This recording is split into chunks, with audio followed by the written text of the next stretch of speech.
الرحمن علم القرآن خلق الإنسان. السلام عليكم ورحمة الله وبركاته. الحمد لله رب العالمين. الصلاة والسلام على رسول الله وعلى آله وصحبه أجمعين. أما بعد. اللهم سبحانك لا علم لنا إلا ما علمتنا إنك أنت العليم الحكيم. رب اشرح لي صدري ويسر لي أمري واحلل عقدة من لساني يفقه قولي. സ്നേഹം നിറഞ്ഞ സഹോദരങ്ങളെ, സഹോദരിമാരെ, അത്തഹസ്സുലിൻ്റെ പ്രിയപ്പെട്ട പഠിതാക്കളെ, സ്വർഗത്തിൽ പ്രവേശിച്ച ആരും അവിടെ നിന്ന് പുറത്ത് കടക്കാൻ കൊതിക്കുകയില്ല. എന്നാൽ യുദ്ധത്തിൽ ഷഹീദായ മനുഷ്യന്മാർ സ്വർഗത്തിൽ നിന്ന് ദുനിയാവിലേക്ക് വീണ്ടും തിരിച്ചു പോരാൻ ആഗ്രഹിക്കുമെന്നാണ്. എന്തിനാണത്? നബി സല്ലല്ലാഹു അലൈഹി വസല്ലം പറയാണ്, ഫഇന്നഹു യതമന്ന അൻ യർജിഅ. ഷഹീദായ ഒരാൾ സ്വർഗത്തിലെത്തിയതിന് ശേഷം വീണ്ടും ദുനിയാവിലേക്ക് മടങ്ങിപ്പോരാൻ ആഗ്രഹിക്കും. ഫയുഖ്തല 10 മറാത്തിൻ. എന്നിട്ട് 10 തവണ വീണ്ടും അള്ളാഹുവിൻ്റെ മാർഗത്തിൽ ഷഹീദാകുവാൻ അവൻ ആഗ്രഹിക്കുമെന്നാണ്. എന്തുകൊണ്ടാണ് അങ്ങനെ? ലിമാ യറാ മിനൽ കറാമ. അള്ളാഹു ഷഹീദായൊരു മനുഷ്യന് സ്വർഗത്തിൽ കൊടുക്കുന്ന സ്ഥാനവും ആദരവും അവൻക്ക് കിട്ടുന്ന അനുഭൂതികളും കണ്ടിട്ടാണത്. പ്രിയപ്പെട്ടവരെ, സ്വർഗത്തിൽ ഏറ്റവും നല്ല അനുഭൂതികൾ അനുഭവിക്കുന്ന ഒരു വിഭാഗമാണ് ശുഹദാക്കൾ. ആ ശുഹദാക്കൾക്ക് കിട്ടുന്ന സ്ഥാനവും മഹത്വവും ആദരവുമൊക്കെ ഷഹീദാകാതെ തന്നെ നമുക്കും കിട്ടും. നബി സല്ലല്ലാഹു അലൈഹി വസല്ലമ അതിന് നമുക്ക് പറഞ്ഞു തന്നൊരു മാർഗ്ഗമുണ്ട്. അള്ളാഹുവിൻ്റെ റസൂൽ സല്ലല്ലാഹു അലൈഹി വസല്ലം പറഞ്ഞു, മൻ സഅലല്ലാഹ ഷഹാദ സാദിഖൻ. ആരെങ്കിലും സത്യസന്ധമായിക്കൊണ്ട് അള്ളാഹുവിനോട് ഷഹാദത്ത് ചോദിച്ചാൽ, രക്തസാക്ഷിത്വം ചോദിച്ചാൽ, ബല്ലഗഹുല്ലാഹു മനാസില ശുഹദ. അവൻ അള്ളാഹു ശുഹദാക്കളുടെ സ്ഥാനത്ത് എത്തിക്കും. വ ഇൻ മാത അലാ ഫിറാഷിഹി. അവൻ്റെ വിരിപ്പിൽ കിടന്നിട്ടാണ് മരിച്ചത് എങ്കിലും അവൻ്റെ ശരീരത്തിൽ ഒരു പോറൽ പോലും ഏറ്റിട്ടില്ല, വാളുകൊണ്ട് വെട്ട് കിട്ടിയിട്ടില്ല, കുന്തം കൊണ്ട് കുത്ത് കിട്ടിയിട്ടില്ല, ശരീരത്തിൽ അമ്പു തറച്ചിട്ടില്ല. അവൻ്റെ വിരിപ്പിൽ കിടന്നിട്ടാണ് മരിച്ചത്. ശരീരത്തിലൊരു പരിക്കു പോലുമില്ല, രക്തം പൊടിഞ്ഞിട്ടില്ല. എന്നാലും അവൻക്ക് ഷഹീദിൻ്റെ കൂലി കിട്ടും. അതെങ്ങനെയാണ്? അള്ളാഹുവിനോട് ആത്മാർത്ഥമായിക്കൊണ്ട് ചോദിക്കണം, സത്യസന്ധമായിട്ട് ചോദിക്കണം. അവിടെ നബി സല്ലല്ലാഹു അലൈഹി വസല്ലം പറഞ്ഞ വാക്കുണ്ടല്ലോ, മൻ സഅലല്ലാഹ ഷഹാദത സാദിഖൻ. സാദിഖൻ, ആ വാക്ക് നമ്മൾ അടിവരയിടണം. ഒരു ചുവന്ന മഷി കൊണ്ട് നമ്മൾ അടിവരയിടുക. സത്യസന്ധമായിട്ട് ചോദിക്കണം എന്നാണ്. പ്രിയപ്പെട്ടവരെ, ആ സ്ഥാനവും ആ മഹത്വമൊക്കെ ഉണ്ടല്ലോ, ഒരു മനുഷ്യൻ്റെ നിയ്യത്തിനെയാണ് അറിയിക്കുന്നത്, അയാളുടെ സത്യസന്ധതയെയാണ് അറിയിക്കുന്നത്, അയാളുടെ ഇഖ്ലാസിന് അള്ളാഹു കൊടുക്കുന്ന സ്ഥാനവും കൂലിയുമാണത്. വെറുതെ ചോദിച്ചാൽ അത് കിട്ടൂല. അത്രക്കും ആത്മാർത്ഥമായിക്കൊണ്ട് സത്യസന്ധമായിട്ടാണ് ഒരാൾ അള്ളാഹുവിനോട് ഷഹാദത്ത് ചോദിച്ചത് എങ്കിൽ അള്ളാഹു അത് കൊടുക്കുമെന്നാണ്. ഈ നിയ്യത്ത് എന്നത് ഏറ്റവും പ്രധാനപ്പെട്ട സംഗതിയാണ്. നമ്മൾ സൂറത്തു മുഹമ്മദ് കഴിഞ്ഞ് സൂറത്തു റഹ്മാനിലേക്ക് പ്രവേശിക്കുമ്പോൾ നമ്മൾ ആലോചിക്കുക, എന്തിനാണ് ഈ പഠനം? ആർക്കു വേണ്ടിയാണ് ഈ പഠനം? എന്താണ് എൻ്റെ ലക്ഷ്യം? നിയ്യത്ത് ക്ലിയർ ആണോ എന്ന് ഗൗരവത്തിൽ ആലോചിക്കുക. നമ്മുടെ നിയ്യത്ത് നല്ലതാണെങ്കിൽ നമ്മൾ വിചാരിക്കുന്നതൊന്നുമായിരിക്കില്ല അതിൻ്റെ റിസൾട്ട് എന്നതിന് ഒരുപാട് ഉദാഹരണങ്ങളുണ്ട്. അള്ളാഹു നമ്മളെ സഹായിക്കട്ടെ. അതുകൊണ്ട് എൻ്റെ പ്രിയപ്പെട്ട പഠിതാക്കളോട്, എൻ്റെ സഹപ്രവർത്തകരോട് എനിക്ക് ഓർമ്മപ്പെടുത്താനുള്ളത്, നമ്മൾ നമ്മുടെ നിയ്യത്ത് നന്നാക്കുക. അള്ളാഹുവിൻ്റെ അടുക്കൽ നിന്നുള്ള വമ്പിച്ച കൂലിയും പ്രതിഫലവും കൊതിക്കുക. അള്ളാഹു നമ്മളെ അനുഗ്രഹിക്കട്ടെ. പ്രിയപ്പെട്ടവരെ, ഖുർആൻ പഠിക്കുന്ന ഒരു മനുഷ്യനുള്ള ശ്രേഷ്ഠതയും മഹത്വവും ഒന്നും തഹസ്സുലിൻ്റെ പഠിതാക്കൾക്ക് പറഞ്ഞു തരേണ്ട കാര്യമില്ല. എന്നാലും ഓർമ്മപ്പെടുത്തൽ, ഉണർത്തൽ അത് ഈമാനുള്ളവർക്ക് പ്രയോജനപ്പെടുമല്ലോ. നബി സല്ലല്ലാഹു അലൈഹി വസല്ലമയുടെയും സ്വഹാബിമാരുടെയും ജീവിതത്തിൻ്റെ ഏടുകളിൽ നിന്ന് വളരെ മനോഹരമായ ഒരു ചിത്രം ഞാൻ പകർത്താൻ ആഗ്രഹിക്കുകയാണ്.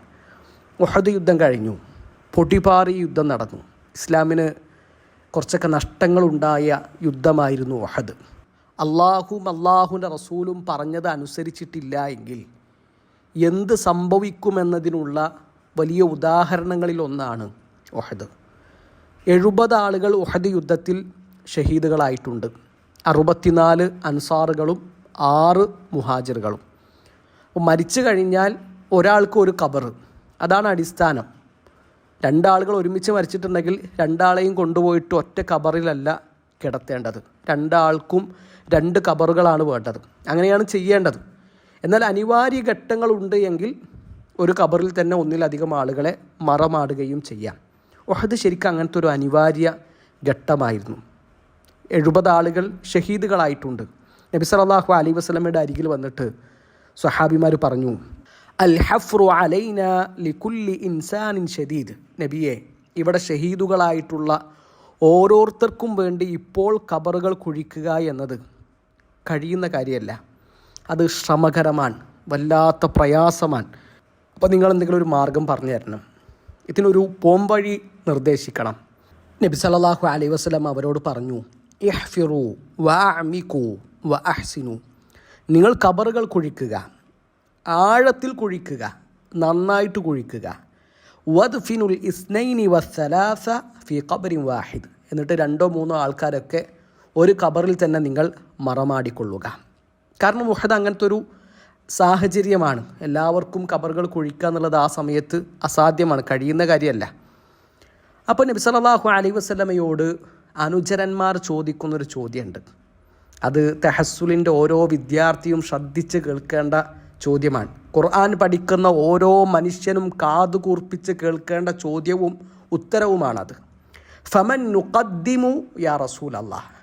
അള്ളാഹുവിൻ്റെ റസൂലെ, അങ്ങനെ 2-3 ആൾക്കാരൊക്കെ ഒരു ഖബറിൽ തന്നെ മറമാടുമ്പോൾ ആരെയാണ് ഞങ്ങൾ ആദ്യം ഖബറിലേക്ക് വെക്കേണ്ടത്? അപ്പം നബി സല്ലല്ലാഹു അലൈഹി വസല്ലമയുടെ ഉത്തരം എന്തായിരുന്നു എന്നറിയോ? ഖദ്ദിമു അക്സറഹും ഖുർആന. അവരുടെ കൂട്ടത്തിൽ ഏറ്റവും കൂടുതൽ ഖുർആൻ പഠിച്ചതാരാണോ അവരെ നിങ്ങൾ ആദ്യം ഖബറിലേക്ക് വെക്കുക എന്നുള്ളതാണ്. പ്രിയപ്പെട്ടവരെ, അതൊരു ശ്രേഷ്ഠതയാണ്, അതൊരു ഫദ്ലാണ്. എന്നെക്കാളും ഒരായത്താണ് നിങ്ങൾ അധികം പഠിച്ചിട്ടുള്ളത് എങ്കിൽ അതൊരു ശ്രേഷ്ഠത തന്നെയാണ്. ഒരു സൂറത്താണ് നിങ്ങൾക്ക് അധികമായിട്ട് അറിയുക എങ്കിൽ, അത് പഠിക്കേണ്ട പോലെ നിങ്ങൾ പഠിച്ചിട്ടുണ്ട് എങ്കിൽ അത് അല്ലാഹു ഒരു മനുഷ്യന് നൽകുന്ന വല്ലാത്തൊരു സൗഭാഗ്യമാണ്. ഒരു ജുസ് ആണ് ഒരാൾക്ക് മറ്റൊരാളെക്കാളും കൂടുതൽ അറിയുക എങ്കിൽ അതൊരു സ്ഥാനം തന്നെയാണ്. അതാണ് ഉഹദിലെ ഈ ഒരു ചിത്രത്തിൽ നമ്മൾ കാണുന്നത്. അല്ലാഹു മരണം വരെ ഖുർആനിൻ്റെ ആളുകളായി ജീവിക്കുവാൻ എന്നെയും നിങ്ങളെയും അനുഗ്രഹിക്കട്ടെ. പ്രിയപ്പെട്ടവരെ, ഖുർആൻ നമ്മൾ അർത്ഥം അറിഞ്ഞുകൊണ്ട് പഠിക്കണം. ഖുർആൻ ഓതാൻ മാത്രമുള്ള ഗ്രന്ഥമല്ല, കേൾക്കാൻ മാത്രമുള്ള ഗ്രന്ഥമല്ല. അത് ചിന്തിക്കാനും ഉറ്റാലോചിക്കാനും അതിലെ ആയത്തുകൾക്കനുസരിച്ച് ജീവിതം ക്രമീകരിക്കാനും ചിട്ടപ്പെടുത്താനുമുള്ളതാണ്. ആ ഒരു നിലവാരത്തിലേക്ക് നമ്മൾ ഉയരണം. അതിനാണ് നമ്മൾ തഫ്സീർ പഠിക്കുന്നത്. അതിനാണ് ഖുർആനിൻ്റെ ആഴങ്ങളിലേക്ക് നമ്മൾ ഊളിയിട്ടിറങ്ങുന്നത്. അല്ലാഹു ഖുർആനിനെ നമ്മുടെ ഹൃദയത്തിൻ്റെ വസന്തമാക്കി തരട്ടെ. അത് വെറും ഒരു ഒച്ചയായി മാറരുത്, കേൾക്കാൻ രസമുള്ള ഒരു ശബ്ദം മാത്രമായിട്ട് മാറാൻ പാടില്ല. ഉറ്റാലോചിക്കാനും ചിന്തിക്കാനും കഴിയണം. അബൂബക്കർ സിദ്ദീഖ് റളിയല്ലാഹു അൻഹുവിനെ ഇമാം നിർത്താൻ നബി സല്ലല്ലാഹു അലൈഹി വസല്ലമ നബിയുടെ അവസാന ദിവസങ്ങളിൽ കൽപ്പിക്കുന്നുണ്ട്. നബി സല്ലല്ലാഹു അലൈഹി വസല്ലമക്ക് ആയിഷ ബീവിയുടെ വീടിൻ്റെ തൊട്ടപ്പുറത്തുള്ള മദീന പള്ളിയിലേക്ക് നടന്നു വരാൻ കഴിയാത്ത വിധം പനിക്കുന്നുണ്ട്, കഠിനമായ പനി. നബി സല്ലല്ലാഹു അലൈഹി വസല്ലം പറഞ്ഞു, മുറു അബൂബക്കർ ഫൽ യുസല്ലി ബിന്നാസ്. അബൂബക്കറിനോട് ഇമാം നിൽക്കാൻ പറയൂ, അബൂബക്കറിനെ ഇമാം നിർത്തിയിട്ട് ജനങ്ങൾ നിസ്കരിക്കട്ടെ. അപ്പോൾ ആയിഷ ബീവി നബി സല്ലല്ലാഹു അലൈഹി വസല്ലമയോട് പറയുന്നുണ്ട്, അള്ളാഹുവിൻ്റെ റസൂലെ, അബൂബക്കറിനെ നിങ്ങൾ ഇമാം നിർത്തണ്ട. അതിനൊരു കാരണം കൂടി സിദ്ദീഖ് റളിയല്ലാഹു അൻഹുവിൻ്റെ മകൾ, നമ്മുടെ ഉമ്മ അള്ളാഹുവിൻ്റെ റസൂൽ സല്ലല്ലാഹു അലൈഹി വസല്ലമയോട് പറയുന്നുണ്ട്. അതെന്താണ്? ഇന്നഹു റജുലുൻ റഖീഖ്. അബൂബക്കർ ലോല ഹൃദയനാൻ. ഇദാ ഖറഅൽ ഖുർആൻ ഗലബഹുൽ ബുക്ക, ഖുർആൻ ഓതാൻ തുടങ്ങിയാൽ കരയും. കരഞ്ഞിട്ട് പിന്നിൽ നിൽക്കുന്ന ആളുകൾക്ക് എന്താണ് അബൂബക്കർ ഓതുന്നത് എന്ന് തിരിയൂല എന്നാണ്. പ്രിയപ്പെട്ടവർ, ആ കരച്ചിൽ എവിടുന്നാണ് വരുന്നത്? അത് ഹൃദയത്തിൽ നിന്ന് വരുന്ന കരച്ചിലാണ്. ഖുർആൻ വെറും ഒരു ശബ്ദമായിട്ട് കേട്ടുപോകുന്ന ഒരാൾക്ക് കരയാൻ കഴിയുമോ? ഖുർആനിൻ്റെ ആയത്തുകൾ ഉള്ളിലേക്ക് ഇറങ്ങാത്ത ഒരാൾക്ക് ഖുർആൻ കൊണ്ട് എന്ത് സ്വാധീനം ഉണ്ടാവുക? അപ്പോൾ ശബ്ദം മാത്രമായിട്ട് മാറരുത്. ഖുർആൻ പഠിക്കാൻ, അതിൻ്റെ ഉള്ളിലേക്ക് ഇറങ്ങിച്ചെല്ലാൻ നമുക്ക് കഴിയണം. അള്ളാഹു നമ്മളെ സഹായിക്കട്ടെ. അള്ളാഹുവിനോട് എപ്പോഴും അതിനു വേണ്ടി പ്രാർത്ഥിക്കുക. അള്ളാഹു അനുഗ്രഹിക്കട്ടെ. പ്രിയപ്പെട്ടവരെ, സൂറത്തു മുഹമ്മദിന് ശേഷം നമ്മൾ തിരഞ്ഞെടുത്തിട്ടുള്ളത് 55-ാം അധ്യായം സൂറത്തു അർ-റഹ്മാനാണ്. 78 ആയത്തുകളാണ് ഈ അധ്യായത്തിലുള്ളത്. കേൾക്കാൻ വളരെ ഇമ്പമുള്ള ഒരു സൂറത്ത്. കേൾക്കാൻ രസമെന്നതിനപ്പുറം ചിന്തിക്കാനും ഉറ്റാലോചിക്കാനും ഒരുപാട് ചോദ്യങ്ങൾ നമ്മുടെ മനസ്സിലേക്ക് ഉയർത്തുന്ന ഒരു അധ്യായം കൂടിയാണ് സൂറത്തു അർ-റഹ്മാൻ. ഇതിൽ 31 തവണ അള്ളാഹു ആവർത്തിച്ച് ചോദിക്കുന്ന ഒരു ചോദ്യമുണ്ട്. ഫബി അയ്യി ആലാഇ റബ്ബികുമാ തുകദ്ദിബാൻ. നിങ്ങളുടെ രണ്ടു കൂട്ടരുടെയും റബ്ബിൻ്റെ അനുഗ്രഹങ്ങളിൽ ഏതിനെയാണ് നിങ്ങൾ നിഷേധിക്കുന്നത്? മനുഷ്യരുടെയും ജിന്നുകളുടെയും റബ്ബായ അള്ളാഹുവിൻ്റെ ഏത് നിഅ്മത്തിനെയാണ്, ഏത് അനുഗ്രഹത്തെയാണ് നിങ്ങൾ നിഷേധിക്കുന്നത്? ഇത് അള്ളാഹു ഈ അധ്യായത്തിലൂടെ ആവർത്തിച്ച് ചോദിക്കുന്ന ഒരു ചോദ്യമാണ്. മക്കിയായ സൂറത്താണ് സൂറത്തു അർ-റഹ്മാൻ.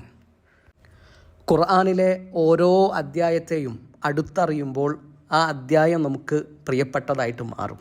സൂറത്തു റഹ്മാൻ നമ്മൾ പഠിക്കുമ്പോൾ, അതിനടുത്തറിയാൻ ശ്രമിക്കുമ്പോൾ തീർച്ചയായും ഈ അധ്യായം നമ്മുടെ പ്രിയപ്പെട്ട സൂറത്തുകളുടെ ലിസ്റ്റിലേക്ക് പ്രവേശിക്കുമെന്ന കാര്യത്തിൽ സംശയമില്ല. അള്ളാഹു അതിന് നമ്മളെ സഹായിക്കട്ടെ. ഇനി ഇവിടെ നമ്മൾ സൂചിപ്പിച്ചല്ലോ, സൂറത്തുർ റഹ്മാൻ മക്കിയായ സൂറത്താണ്. ഖുർആനിലെ സൂറത്തുകളെ നമുക്ക് മക്കിയ എന്നും മദനിയ എന്നും രണ്ടായിട്ട് വേർതിരിക്കാൻ പറ്റും. അതിൻ്റെ മാനദണ്ഡം എന്താണ് എന്നൊക്കെ നമ്മൾ വിശദമായിട്ട് മുമ്പും തഹസ്സുലിൽ സൂചിപ്പിച്ചതാണ്. ഒന്നുകൂടി ഒരു ഓർമ്മപ്പെടുത്തൽ എന്ന നിലക്ക് പറയാം. എന്താണ് മക്കിയായ സൂറത്ത്, എന്താണ് മദനിയായ സൂറത്ത്? ഷെയ്ഖ് ഇബ്നു ഉസൈമീൻ റഹിമഹുല്ലാഹു തആല പറഞ്ഞു, ഈ മക്കിയായ സൂറത്ത് മദനിയായ സൂറത്ത് എന്ന വിഷയത്തിൽ വന്ന ഏറ്റവും സ്വീകാര്യോഗ്യമായ നിലപാട് മാ നസല ഖബ്ലൽ ഹിജ്റതി ഫഹുവ മക്കിയൂൻ. നബി സല്ലല്ലാഹു അലൈഹി വസല്ലമയുടെ ഹിജറക്ക് മുമ്പാണ് ഒരു അധ്യായം അവതരിച്ചിട്ടുള്ളത് എങ്കിൽ, നബി മക്കയിൽ നിന്ന് മദീനയിലേക്ക് പലായനം ചെയ്യുന്നതിന് മുമ്പാണ് ഒരു സൂറത്ത് അവതരിച്ചിട്ടുള്ളത് എങ്കിൽ അത് മക്കിയാൻ. ഒരായത്ത് അവതരിച്ചിട്ടുള്ളത് എങ്കിൽ അത് മക്കിയാൻ.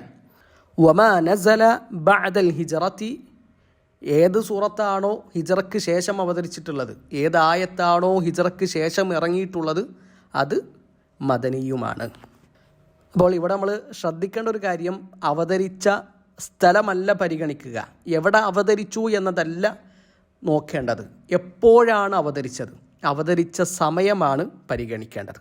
അപ്പോൾ ഒരായത്ത് മക്കയിൽ വെച്ചാണ് അവതരിച്ചത് എങ്കിലും ഹിജറക്ക് ശേഷമാണ് അവതരിച്ചത് എങ്കിൽ അത് മക്കിയാണോ മദനിയാണോ? അത് മദനിയാണ്. അവതരിച്ച സ്ഥലം മക്കയാണ്, എന്നാൽ ഹിജറക്ക് ശേഷമാണ്, അതുകൊണ്ട് അത് മദനിയാണ്. അതിനൊരു ഉദാഹരണമാണ് അൽ യൗമ അക്മൽതു ലക്കും ദീനക്കും വ അത്മംതു അലൈക്കും നിഅമതി വ റദീതു ലക്കുമുൽ ഇസ്ലാമ ദീന. സൂറത്തു അൽ മാഇദയിലെ 5-ാം അധ്യായം 3-ാമത്തെ വചനമാണ്. ഇന്ന് ഞാൻ നിങ്ങൾക്ക് നിങ്ങളുടെ ദീൻ പൂർത്തിയാക്കി തന്നിരിക്കുന്നു. ആ ആശയത്തിൽ വരുന്ന ആ ആയത്ത് അത് അവതരിക്കുന്ന എവിടെ വെച്ചിട്ടാണ്? മക്കയിൽ വെച്ചിട്ടാണ്. നബി അറഫയിൽ നിൽക്കുമ്പോഴാണ്. അവതരിച്ച സ്ഥലം മക്കയാണ്, എന്നാൽ സമയമോ ഹിജറക്ക് മുമ്പാണോ ശേഷമാണോ? ഹിജറക്ക് ശേഷമാണ്. അപ്പോൾ ആ ആയത്ത് മദനിയാണ്. അപ്പോൾ ഇവിടെ സൂറത്തുർ റഹ്മാനെ പറ്റിയിട്ട് നമ്മൾ പറഞ്ഞു, അത് മക്കിയായ സൂറത്താണ്. നബി സല്ലല്ലാഹു അലൈഹി വസല്ലമ മദീനയിലേക്ക് പലായനം ചെയ്യുന്നതിന് മുമ്പാണ് സൂറത്തുർ റഹ്മാൻ അവതരിച്ചിട്ടുള്ളത്. വല്ലാഹു അലം. ഇനി പ്രിയപ്പെട്ടവരെ, ഇവിടെ നമ്മൾ സൂചിപ്പിച്ചല്ലോ 55-ാമത്തെ അധ്യായമാണ് സൂറത്തുർ റഹ്മാൻ എന്നുള്ളത്. ആരാണ് ഈ തർത്തീബ് ഉണ്ടാക്കിയത്, ഈ ക്രമം നിശ്ചയിച്ചിട്ടുള്ളത്? 55-ാമത്തെ അധ്യായമാണ് സൂറത്തുർ റഹ്മാൻ എന്നത് ആര് പറഞ്ഞതാണ്? ഇവിടെ നമ്മൾ ശ്രദ്ധിക്കേണ്ട കുറച്ച് കാര്യങ്ങൾ സൂചിപ്പിക്കാം. ഖുർആനിൻ്റെ തർത്തീബുകൾ അതിനെ പറ്റിയിട്ട് ഷെയ്ഖ് ഇബ്നു ഉസൈമീൻ റഹിമഹുല്ലാഹു തആല പറയുന്ന ചില കാര്യങ്ങൾ ശ്രദ്ധിക്കുക. ഒന്ന്, തർത്തീബ് എന്നത് 3 തരത്തിലാണ്, 3 ഇനങ്ങളാണ്. ഒന്ന് തർത്തീബുൽ കലിമാത്ത്, ഖുർആനിലെ പദങ്ങളുടെ ക്രമം. അതുപോലെ തന്നെ തർത്തീബുൽ ആയാത്ത്, ഖുർആനിലെ ആയത്തുകളുടെ ക്രമം. മൂന്നാമത്തത് തർത്തീബു സുവർ, ഖുർആനിലെ സൂറത്തുകളുടെ ക്രമം. ഇതിൽ ഖുർആനിലെ പദങ്ങളുടെയും ആയത്തുകളുടെയും ക്രമം അത് തൗഖീഫിയാണ്. അത് അള്ളാഹുവിൻ്റെയും അള്ളാഹുവിൻ്റെ റസൂലിൻ്റെയും തീരുമാനപ്രകാരം നിശ്ചയിച്ചതാണ്. അത് ആ ക്രമം പാലിച്ചുകൊണ്ട് തന്നെ പാരായണം ചെയ്യേണ്ടത് നിർബന്ധമായ സംഗതിയാണ്. ആ ക്രമം തെറ്റിക്കാൻ പറ്റൂല. ഇപ്പോൾ ഒരാൾ അൽഹംദുലില്ലാഹി റബ്ബിൽ ആലമീൻ മാലികി യൗമിദ്ദീൻ അർ റഹ്മാനിർ റഹീം എന്ന് ഓതിയാൽ അവിടെ ആയത്തുകൾക്കിടയിലുള്ള തർത്തീബ്, ആ ക്രമം തെറ്റിച്ചു. അത് ഹറാമാണ്, അങ്ങനെ തെറ്റിക്കാൻ പാടില്ല. അതുപോലെ തന്നെ ഒരാൾ പദങ്ങൾക്കിടയിലുള്ള തർത്തീബ് തെറ്റിച്ചു. ഉദാഹരണത്തിന് അൽഹംദുലില്ലാഹി റബ്ബിൽ ആലമീൻ അർ റഹീമി അർ റഹ്മാനി എന്നോതി. അപ്പോൾ അർ റഹ്മാനി റഹീം എന്ന് ഓതേണ്ടടുത്ത് അർ റഹീമി റഹ്മാനി എന്നോതിയാൽ അവിടെ ആ പദങ്ങൾക്കിടയിലുള്ള ക്രമം തെറ്റിക്കലാണ്. അതും ഹറാമാണ്, അതും നിർബന്ധമായിട്ടും പാലിക്കേണ്ടതാണ്. ഓരോ പദവും ഓരോ ആയത്തും ആ ക്രമപ്രകാരം നിശ്ചയിച്ചിട്ടുള്ളത് അള്ളാഹുവും അള്ളാഹുവിൻ്റെ റസൂലുമാണ്. ഇനി മൂന്നാമത്തൊരു സംഗതിയാണ് സൂറത്തുകൾക്കിടയിലുള്ള തർത്തീബ് എന്നത്. ഒരു സൂറത്ത് കഴിഞ്ഞ് അടുത്ത സൂറത്ത്, ആ ക്രമം ആര് നിശ്ചയിച്ചതാണ്? അതിൽ പണ്ഡിതന്മാർക്കിടയിൽ അഭിപ്രായ വ്യത്യാസമുണ്ട്. ഖുർആനിലെ ആ ഒരു തർത്തീബ്, ആ ഒരു ക്രമം അത് തൗഖീഫിയാണ്, അത് അള്ളാഹുവിൻ്റെയും അള്ളാഹുവിൻ്റെ റസൂലിൻ്റെയും നിർദ്ദേശപ്രകാരമാണ് എന്ന് ഒരു വിഭാഗം പറഞ്ഞു. രണ്ടാമത്തൊരു വിഭാഗം പറഞ്ഞത് അതിൽ നബി സല്ലല്ലാഹു അലൈഹി വസല്ലമ നിശ്ചയിച്ചു തന്നതുണ്ട്, അതല്ലാത്തതും ഉണ്ട്. അതല്ലാത്തത് എന്ന് പറഞ്ഞാൽ സ്വഹാബിമാർ അവരുടെ ഇജ്തിഹാദ് അനുസരിച്ച്, അവരുടെ ഗവേഷണം അനുസരിച്ച് വരുത്തിയ ക്രമം. ഇപ്പം തൗഖീഫിയായ ക്രമത്തിന്, സൂറത്തുകൾക്കിടയിൽ നബി സല്ലല്ലാഹു അലൈഹി വസല്ലമ നിശ്ചയിച്ച ക്രമത്തിന് ഉദാഹരണമായിട്ട് ഷെയ്ഖ് ഇബ്നു ഉസൈമീൻ റഹിമഹുല്ലാഹു തആല പറയുന്ന ചില ഉദാഹരണങ്ങൾ. ഒന്ന് സൂറത്തുൽ ജുമുഅയും സൂറത്തുൽ മുനാഫിഖൂനും. ജുമുഅ കഴിഞ്ഞിട്ടാണ് മുനാഫിഖൂൻ. കാരണം നബി സല്ലല്ലാഹു അലൈഹി വസല്ലമ ജുമുഅ നിസ്കാരത്തിൽ പാരായണം ചെയ്തിരുന്നത് ആദ്യത്തെ റക്അത്തിൽ സൂറത്തുൽ ജുമുഅ, രണ്ടാമത്തെ റക്അത്തിൽ സൂറത്തുൽ മുനാഫിഖൂൻ. അതല്ല എങ്കിൽ മറ്റൊരു ഉദാഹരണമാണ് സൂറത്തുൽ അഅലയും സൂറത്തുൽ ഗാശിയയും. അപ്പോൾ അവിടെ ആദ്യം സൂറത്തുൽ അഅല ഓതും, സൂറത്തുൽ ഗാശിയ രണ്ടാമത്തെ റക്അത്തിൽ ഓതും. രണ്ട് നിലക്കും നബി സല്ലല്ലാഹു അലൈഹി വസല്ലം എന്ത് ചെയ്തിട്ടുണ്ട്? ജുമുഅ നിസ്കാരത്തിൽ പാരായണം ചെയ്തിട്ടുണ്ട്. അപ്പോൾ ഈ ഒരു തർത്തീബ്, ഈ സൂറത്തുകൾക്കിടയിലുള്ള ക്രമം നബി സല്ലല്ലാഹു അലൈഹി വസല്ലം നിശ്ചയിച്ചതാണ്. അതുപോലെ തന്നെ സൂറത്തുൽ ബഖറ കഴിഞ്ഞാൽ സൂറത്തു ആലു ഇമ്രാനാണ്, അത് പ്രത്യേകം ഹദീസിൽ വന്നതാണ്. അപ്പോൾ ഇങ്ങനെ തൗഖീഫിയായ നബി സല്ലല്ലാഹു അലൈഹി വസല്ലമ നിശ്ചയിച്ചു തന്ന ക്രമമുണ്ടാകും. അതല്ലാതെ സ്വഹാബിമാർ അവരുടെ ഇജ്തിഹാദ് അനുസരിച്ച്, ഗവേഷണം അനുസരിച്ച് ക്രമപ്പെടുത്തിയ അധ്യായങ്ങളും ഖുർആനിൽ ഉണ്ടാകും. ഇതാണ് ഷെയ്ഖ് ഇബ്നു ഉസൈമീൻ റഹിമഹുല്ലാഹു തആലക്ക് പറയുന്ന അഭിപ്രായം. നമ്മൾ പറഞ്ഞു, ഖുർആനിലെ സൂറത്തുകൾക്കിടയിലുള്ള തർത്തീബിൻ്റെ കാര്യത്തിൽ പണ്ഡിതന്മാർക്കിടയിൽ അഭിപ്രായ വ്യത്യാസമുണ്ട്. ആ തർത്തീബ്, ആ ക്രമം അത് തൗഖീഫിയാണ്, നബി സല്ലല്ലാഹു അലൈഹി വസല്ലമ തന്നെ നിശ്ചയിച്ചു തന്നതാണ് എന്ന് പറഞ്ഞവരുണ്ട്. എന്നാൽ എല്ലാ സൂറത്തുകളും അങ്ങനെയല്ല. ചില സൂറത്തുകൾ അങ്ങനെയാണ്, ചില സൂറത്തുകൾ സ്വഹാബിമാരുടെ ഇജ്തിഹാദ് അനുസരിച്ച് അവർ ക്രമീകരിച്ചതാണ് എന്ന് പറഞ്ഞ പണ്ഡിതന്മാരുണ്ട്. ആ അഭിപ്രായമാണ് ഷെയ്ഖ് ഇബ്നു ഉസൈമീൻ റഹിമഹുല്ലാഹു തആലക്ക് പറഞ്ഞിട്ടുള്ളത്. അള്ളാഹു ആണ് ഏറ്റവും നന്നായിട്ട് അറിയുന്നവൻ. ഒരാൾ സൂറത്തുകൾക്കിടയിലുള്ള തർത്തീബ് തെറ്റിച്ചാൽ അയാൾക്ക് എന്തുണ്ടാവില്ല? കുറ്റം ഉണ്ടാവില്ല. ഇപ്പോൾ ഒരാൾ നിസ്കരിക്കാൻ നിന്നു, ആദ്യ റക്അത്തിൽ അദ്ദേഹം സൂറത്തുൽ നബ ആണ് ഓതിയത്, അമ്മ യതസാഅലൂൻ. രണ്ടാമത്തെ റക്അത്തിൽ സൂറത്തുൽ ഖിയാമയാണ് ഓതിയത്, ലാ ഉഖ്സിമു ബിയൗമിൽ ഖിയാമ. അപ്പോൾ ആ ഓർഡർ തെറ്റിയിട്ടുണ്ട്. ഖുർആനിലെ ഓർഡർ അനുസരിച്ചിട്ടല്ല അയാൾ ഓതിയിട്ടുള്ളത്. അപ്പോൾ അയാൾക്ക് കുറ്റം ഉണ്ടാകുമോ? കുറ്റമില്ല. എന്നാൽ ഏറ്റവും നല്ലത് ആ സ്വഹാബിമാർ നിശ്ചയിച്ചു തന്ന ആ ഓർഡർ, ഖുർആനിലുള്ള 114 അധ്യായങ്ങളുടെ ആ ഒരു തർത്തീബ് ഉസ്മാൻ ഇബ്നു അഫ്ഫാൻ റളിയല്ലാഹുവിൻ്റെ കാലത്ത് സ്വഹാബിമാർ ഐക്യകണ്ഠേന അംഗീകരിച്ച തർത്തീബാണ്, ഓർഡറാണ്. ആ ഒരു ക്രമം തെറ്റിക്കാതെ ഓതുക എന്നതാണ് ഏറ്റവും നല്ല കാര്യം. അങ്ങനെ തെറ്റിച്ചോദിയാൽ അയാൾ ഹറാമ് ചെയ്തു, അയാൾ കുറ്റക്കാരനാണ് എന്ന് പറയാൻ പറ്റൂല. എന്നാൽ ഏറ്റവും നല്ലത് ആ ഓർഡർ അനുസരിച്ചുകൊണ്ട് തന്നെ പാരായണം ചെയ്യലാണ്. വല്ലാഹു അലം. ഇനി ആമുഖമായിട്ട് നമ്മൾ അറിഞ്ഞിരിക്കേണ്ട മറ്റൊരു മസ്അലയാണ്. അപ്പോൾ ഈ സൂറത്തുർ റഹ്മാനിൻ്റെ പേര് അർ റഹ്മാൻ എന്നാണല്ലോ. അപ്പോൾ ഈ പേര് ആര് നിശ്ചയിച്ചതാണ്?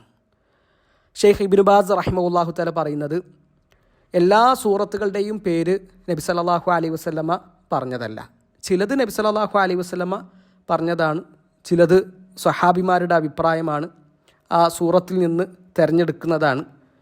അപ്പോൾ എല്ലാ സൂറത്തുകളുടെയും പേര് നബി സല്ലല്ലാഹു അലൈഹി വസല്ലമയാണ് പറഞ്ഞു തന്നത് എന്നറിയിക്കുന്ന തെളിവുകളൊന്നും വന്നിട്ടില്ല. അപ്പോൾ നബി സല്ലല്ലാഹു അലൈഹി വസല്ലമ പറഞ്ഞു തന്ന പേരുകളുണ്ടാകും, അതല്ലാതെ സ്വഹാബിമാർ അവരുടെ ഇജ്തിഹാദ് അനുസരിച്ച്, ഗവേഷണം അനുസരിച്ച് പറഞ്ഞു തന്ന പേരുകളും ഖുർആനിൽ ഉണ്ടാകുമെന്നതാണ്. വല്ലാഹു അലം. ഇനി സൂറത്തുർ റഹ്മാനിനെ പറ്റിയിട്ട് ജാബിർ ബിൻ അബ്ദില്ല റളിയല്ലാഹു അൻഹു റിപ്പോർട്ട് ചെയ്യുന്ന വളരെ രസകരമായൊരു ഹദീസുണ്ട്. അള്ളാഹുവിൻ്റെ റസൂൽ സല്ലല്ലാഹു അലൈഹി വസല്ലമ ഒരിക്കൽ സ്വഹാബിമാരുടെ അടുക്കൽ വന്നു. എന്നിട്ട് അവർക്ക് സൂറത്തുർ റഹ്മാൻ ഓതിക്കൊടുത്തു. മിൻ അവ്വലിഹ ഇല ആഖിരിഹ, അതിൻ്റെ തുടക്കം മുതൽ ഒടുക്കം വരെ, 1-ാമത്തെ ആയത്ത് മുതൽ 78-ാമത്തെ ആയത്ത് വരെ നബി സല്ലല്ലാഹു അലൈഹി വസല്ലമ സ്വഹാബിമാരെ ഓതിക്കേൾപ്പിച്ചു. ഫസക്കത്തു, സ്വഹാബിമാരത് മിണ്ടാതിരുന്ന് കേൾക്കുകയാണ് ചെയ്തത്. അപ്പോൾ അള്ളാഹുവിൻ്റെ റസൂൽ സല്ലല്ലാഹു അലൈഹി വസല്ലമ അവരോട് പറയാണ്, ലഖദ് ഖറഅതുഹാ അലൽ ജിന്നി ലൈലത്തൽ ജിന്നി ഫകാനു അഹ്സന മർദൂദൻ മിൻകും. ഈ സൂറത്ത് ഞാൻ ലൈലത്തുൽ ജിന്നിൻ്റെ അന്ന് ജിന്നുകൾക്ക് ഓതി കൊടുത്തിട്ടുണ്ട്. അവർ നിങ്ങളെക്കാളും നന്നായിട്ട് മറുപടി പറയുന്നവരാണ്, പ്രതികരിക്കുന്നവരാണ്. കുൻതു കുല്ലമാ അതൈതു അലാ ഖൗലിഹി ഫബിഅയ്യി ആലാഇ റബ്ബികുമാ തുകദ്ദിബാൻ, എപ്പോഴൊക്കെ ഞാൻ ഫബിഅയ്യി ആലാഇ റബ്ബികുമാ തുകദ്ദിബാൻ എന്ന ആയത്ത് ഓതിയോ അപ്പോഴൊക്കെ അവർ പറഞ്ഞത് ലാ ബിശൈഇൻ മിൻ നിഅമിക റബ്ബനാ നുകദ്ദിബു ഫലക്കൽ ഹംദ്. ഫബിഅയ്യി ആലാഇ റബ്ബികുമാ തുകദ്ദിബാൻ എന്ന് പറഞ്ഞാൽ നിങ്ങളുടെ രണ്ട് വിഭാഗങ്ങൾക്കും അള്ളാഹു നൽകിയ അനുഗ്രഹങ്ങളിൽ ഏതിനെയാണ് നിങ്ങൾ നിഷേധിക്കുന്നതെന്നാണ്, ജിന്നുകൾക്കും മനുഷ്യർക്കും നൽകിയ അനുഗ്രഹങ്ങളിൽ. അപ്പോൾ അതിന് ജിന്നുകൾ നൽകിയ മറുപടിയാണ്, അള്ളാഹുവെ നിൻ്റെ ഒരു അനുഗ്രഹവും ഞങ്ങൾ നിഷേധിക്കുന്നില്ല, നിനക്കാണ് സർവസ്തുതിയും. ഇങ്ങനെ 31 തവണ ഈ ആയത്ത് ആവർത്തിച്ചപ്പോഴും അതിന് ആ ജിന്നുകൾ മറുപടി തന്നു എന്നാണ് അള്ളാഹുവിൻ്റെ റസൂൽ സല്ലല്ലാഹു അലൈഹി വസല്ലമ സ്വഹാബിമാരോട് പറയുന്നത്. ഇവിടെ ഈ ഹദീസിൽ പരാമർശിച്ചിട്ടുള്ള ലൈലത്തുൽ ജിന്നും വളരെ രസകരമായ ഒരു സംഭവമാണ്. ലൈലത്തുൽ ജിന്ന് എന്ന് പറഞ്ഞാൽ ജിന്നുകളുടെ രാത്രി എന്നാണ്. ഇബ്നു മസ്ഊദ് റളിയല്ലാഹു അൻഹു ആ രാത്രിയെ പറ്റിയിട്ട് നമുക്ക് പറഞ്ഞു തരുന്നുണ്ട്. ഒരു രാത്രി നബി സല്ലല്ലാഹു അലൈഹി വസല്ലമയെ കാണുന്നില്ല. സ്വഹാബിമാർ എല്ലായിടത്തും തെരഞ്ഞു, താഴ്വരകളിൽ, മലമ്പ്രദേശങ്ങളിൽ. പിന്നെ അവർക്ക് തോന്നി നബി സല്ലല്ലാഹു അലൈഹി വസല്ലമയെ ജിന്നുകൾ കൊണ്ടുപോയിട്ടുണ്ടാകുമോ, അതല്ല നബിയെ ആരെങ്കിലും വളരെ രഹസ്യമായിട്ട് വധിച്ചു കളഞ്ഞിട്ടുണ്ടാവുമോ. ആ രാത്രി സ്വഹാബിമാർക്ക് വല്ലാത്തൊരു രാത്രിയായിരുന്നു. അവരുടെ മനസ്സ് നീറിപ്പുകഞ്ഞു. കാരണം കാണാതായിട്ടുള്ളത് നബിയെയാണ്. ഇബ്നു മസ്ഊദ് റളിയല്ലാഹു അൻഹു പറയാണ്, നേരം പുലർന്നപ്പോൾ അള്ളാഹുവിൻ്റെ റസൂൽ സല്ലല്ലാഹു അലൈഹി വസല്ലമ ഹിറയുടെ ഭാഗത്തു നിന്ന് നടന്നു വരുന്നുണ്ട്. ഹിറ ഗുഹയുടെ ഭാഗത്തു നിന്ന്. മക്കയിൽ പോയവർക്കറിയാം, മസ്ജിദുൽ ഹറാമിൽ നിന്ന് ഏകദേശം ഒരു 5 കിലോമീറ്റർ അപ്പുറത്താണ് ഹിറ ഗുഹ. എന്നിട്ട് നബി സല്ലല്ലാഹു അലൈഹി വസല്ലമ ആ രാത്രി നടന്ന കാര്യങ്ങളൊക്കെ സ്വഹാബിമാർക്ക് പറഞ്ഞു കൊടുത്തു. ജിന്നുകളുടെ കൂട്ടത്തിൽ നിന്ന് ഒരാൾ വന്നിരുന്നു. അങ്ങനെ ഞാൻ അവരിലേക്ക് ചെന്നു, അവർക്ക് ഖുർആൻ ഓതി കൊടുത്തു. നബി സല്ലല്ലാഹു അലൈഹി വസല്ലമ മനുഷ്യർക്ക് മാത്രമുള്ള നബിയല്ല എന്നതിന് കൂടിയുള്ളൊരു തെളിവാണത്. നബി സല്ലല്ലാഹു അലൈഹി വസല്ലമ മനുഷ്യരിലേക്കും ജിന്നുകളിലേക്കുമുള്ള നബിയാണ്. ഏതായാലും പ്രിയപ്പെട്ടവരെ, സൂറത്തുർ റഹ്മാനിൻ്റെ ഉള്ളിലേക്ക് ഇറങ്ങിച്ചെല്ലാനും അതിൻ്റെ മധുരം ശരിക്ക് അനുഭവിക്കാനും ജീവിതത്തിൽ വലിയ സ്വാധീനമുണ്ടാക്കാനും അള്ളാഹു നമ്മളെ സഹായിക്കട്ടെ. ഖുർആനിനെ അള്ളാഹു നമ്മുടെ ഹൃദയത്തിൻ്റെ വസന്തമാക്കി തരട്ടെ. അൽ ഖുർആനു ഹുജ്ജത്തുൽ ലക് ഔ അലൈക്, ഒന്നിക്കൽ ഖുർആൻ നിങ്ങൾക്ക് അനുകൂലമായിരിക്കും അല്ലെങ്കിൽ നിങ്ങൾക്കെതിരെയുള്ള തെളിവായിരിക്കും എന്ന് നബി പറഞ്ഞല്ലോ. നമുക്ക് അനുകൂലമായിട്ട് ഖുർആൻ സാക്ഷി പറയണം. അതിന് നമ്മുടെ ജീവിതം ഖുർആനിനനുസരിച്ച് ചിട്ടപ്പെടുത്തണം. അള്ളാഹു ഖുർആനിൻ്റെ ആളുകളുടെ കൂട്ടത്തിൽ നമ്മളെ എല്ലാവരെയും ഉൾപ്പെടുത്തട്ടെ. ഉപകാരപ്രദമായ അറിവ് അള്ളാഹു നമുക്കെല്ലാവർക്കും വർദ്ധിപ്പിച്ചു തരട്ടെ. നമ്മുടെ വീഴ്ചകൾ അള്ളാഹു നമുക്ക് പുറത്തു തരട്ടെ. അഖൂലു ഖൗലി ഹാദാ അസ്തഗ്ഫിറുല്ലാഹ ലി വലക്കും വലിജമീഇൽ മുസ്ലിമീൻ. അസ്സലാമു അലൈക്കും വറഹ്മത്തുള്ളാഹി വബറകാതുഹു.